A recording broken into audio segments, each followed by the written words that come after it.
नमस्कार, मैं तीर्थ बोल रही हूँ। कोकिला ने अपना प्रश्न भेजा है कि हम साक्षी को विचारों से क्यों नहीं पकड़ सकते हैं। विचार ही तो हमें सत्य की ओर जाने की प्रेरणा देते हैं। यदि हमें मन में ही साक्षी के विचार ना आए तो क्या साक्षी में स्थिति होगी? मैं इसका विश्लेषण करती हूँ। मैं साक्षी हूँ, इस विचार मात्र से तुम साक्षी में स्थित नहीं हो सकती हो। लोग कहते हैं मैंने साक्षी को जान लिया, मैं ही साक्षी हूँ। उन्हें कौन समझाए कि शब्द उसे नहीं जान सकते हैं। सिर्फ साक्षी में स्थित हुआ जा सकता है, वह भी प्रकृति के सभी अवयव से अलग होकर। कुछ लोग मैं साक्षी हूँ इससे विधि की तरह प्रयोग में लाते हैं। साक्षी कोई विधि नहीं है, बस है। उसका किसी से भी कोई संबंध नहीं है, वो किसी से भी जुड़ता नहीं है। साक्षी और मन भिन्न है। मन विचार संसार से आया है और संसार प्रकृति है। प्रकृति अर्थात माया। मन विचारों, भावनाओं, मान्यताओं और संस्कार का सतत चलने वाला प्रवाह है। साक्षी स्थिरता है, मौन है और मुक्ति है। विचार से हम उसे कैसे जान सकते हैं? मनीषा ने अपना अंतर्द्वंद प्रस्तुत किया। पशुओं को हम अनेकों बार बिल्कुल ही शांत देख पाते हैं।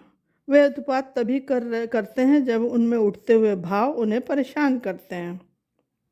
परंतु मनुष्य तो सदैव अपने भावों से, विचारों से पीड़ित दिखता है। वो बेचैन और अशांत दिखता है।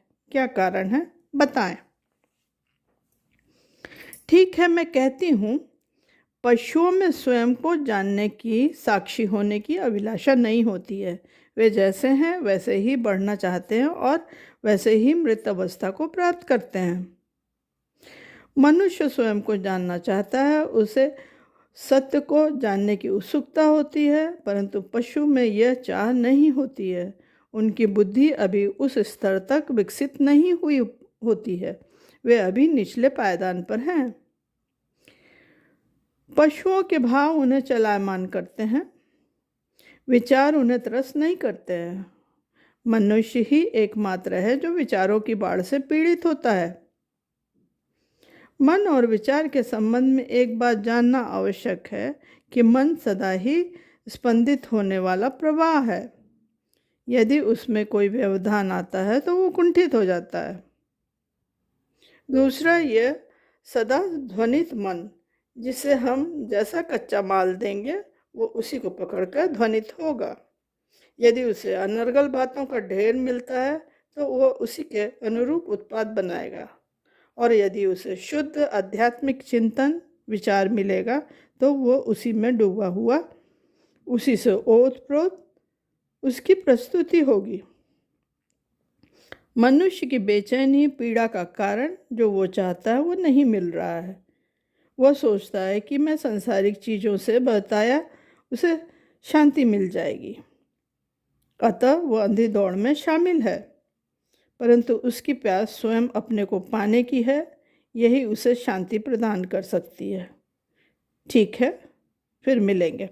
धन्यवाद।